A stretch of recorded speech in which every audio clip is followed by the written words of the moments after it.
Chocolate boy পছন্দ হয়েছে? That means আরও কিছু চকলেট বয় করতে পারি, তাই তো? ও বুঝতেই পারবে না যে আমি বাজিয়েছি না কে বাজিয়েছে, আসলে আমিই বাজিয়েছি। অনেক প্র্যাকটিস করিয়েছে। গিটার বাজানোর গান ছিল, গিটারও বাজিয়েছি। গিটার একটা তো কিনেই দিয়েছিল আমাকে। সো ইন্টারন্যাশনাল রিলিজটা বলে দেন কালকে হচ্ছে, কালকে ইন্টারন্যাশনাল রিলিজ হচ্ছে। সো একটা তো প্রিপারেশন ছিলই, দ্যাটস ওয়াই তো মানুষ খুব পছন্দ করছে। আর আরেকটা ইন্টারেস্টিং বিষয় হচ্ছে যে আগামীকাল মানে মুক্তির এত পরপরই একটা সিনেমা, আমরা এটা আগে থেকেই দাদাদের প্রিপারেশন ছিল যে আমরা পারলে তো আমরা একসাথেই ইন্টারন্যাশনালি গ্লোবালি সিনেমা রিলিজ করতে চাই।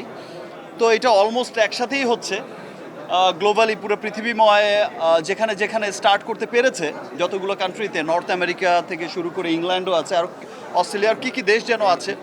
সো অনেকগুলো দেশে আগামীকাল থেকে কিন্তু গ্লোবাল রিলিজ শুরু হয়ে যাচ্ছে। আবার বিশ্বাস যে গ্লোবাল অডিয়েন্সের সিনেমাটা অনেক ভালো লাগবে। নোভা এলইডি টিভি, ঝকঝকে ছবি, নিখুঁত শব্দ, 5 বছরের ওয়ারেন্টি। নোভা মানি সঠিক মান, নিশ্চিত সেবা। আমার মনে হয় যেহেতু আমি শুরুর দিকে যে কথাগুলো Thank you. বলছিলাম, আপনারা বোধহয় অনেকেই হয়তো সেটা শুনতেও পারেননি বা সেটা নিতেও পারেননি। আমি আবারও আপনাদেরকে একই কথাগুলোই আবার বলছি যে আপনাদেরকে আসলে আমরা ধন্যবাদ জানাচ্ছি। আপনারা প্রথম দিন থেকে আমাদেরকে যে সহযোগিতাটা করেছেন সেই সহযোগিতাটা একটু অব্যাহত রাখেন। আমার মনে হয় আমরা আগামীতে আপনাদেরকে আরও অনেক ভালো ভালো চলচ্চিত্র উপহার দিতে পারবো। আর আগামীকালকে সাকিব ভাই যেটা বলছিলেন, ইউএসএ, কানাডা এবং ইউকে সহ প্রায় 41টা হলে আপনার আগামীকাল থেকে ইন্টারন্যাশনালি রিলিজ হচ্ছে এবং হয়তো গ্র্যাজুয়ালি আরও বেশ কিছু কান্ট্রিতে খুব তাড়াতাড়ি শুরু হবে। আর আপনারা হলে আসেন এবং হলে এসে ছবিটা দেখে আপনাদের যা কমেন্টস থাকে সেটা করেন, এটাই হচ্ছে আমাদের বিনীত অনুরোধ। সবাইকে ধন্যবাদ। আমার মনে হয় আজকে আমরা শেষ করি।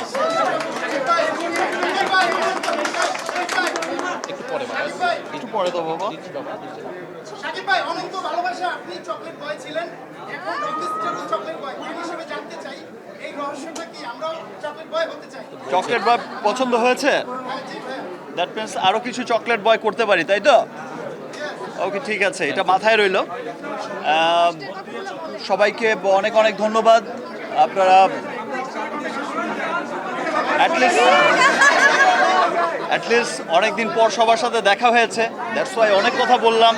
এই একটা দিনের জন্য আমিও খুব আগ্রহে বসে থাকি, খুব অধীর আগ্রহে বসে থাকি যে সিনেমা রিলিজ হবে, অ্যাটলিস্ট একদিন সবার সাথে দেখা হবে।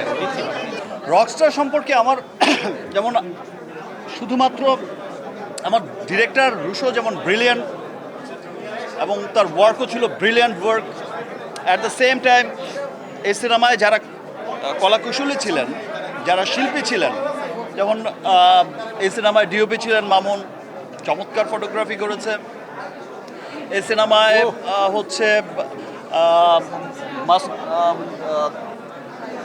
যে তারেক বাবলু যে ছিল আর্ট ডিরেক্টর, চমৎকার করেছে। আমার যে কস্টিউম সাফিয়া সাথী করেছে। তো যারাই ছিল প্রত্যেকটা সেকশন, ইনফ্যাক্ট মিউজিক, সানি চমৎকার মিউজিক করেছে, নীরব, তো প্রত্যেকেই যে এত ভালো ওয়ার্ক করেছে। আমার আজ তো একটা লিস্ট লাগবে সবার কথা যদি বলতে যাই। এই সিনেমার শিল্পী যারা ছিলেন, প্রত্যেকটা ক্যারেক্টারে যারা যারা ছিলেন, তারেক ভাই চমৎকার অ্যাক্টিং করেছে। আমার রোজিয়াপা, আমার মা এত চমৎকার অ্যাক্টিং করেছে। তাছাড়াও প্রত্যেকটা ক্যারেক্টার, আমার দাদি দিলারা ম্যাডাম, তারপর আসলাম, সো প্রত্যেকটা মানুষ অসম্ভব ভালো করেছে। সবাই ভালো করেছে বিধায় কিন্তু সিনেমা ভালো হয়েছে। ইনশাল্লাহ আবার দেখা হবে, আবার একটা চমৎকার সিনেমা নিয়ে দেখা হবে।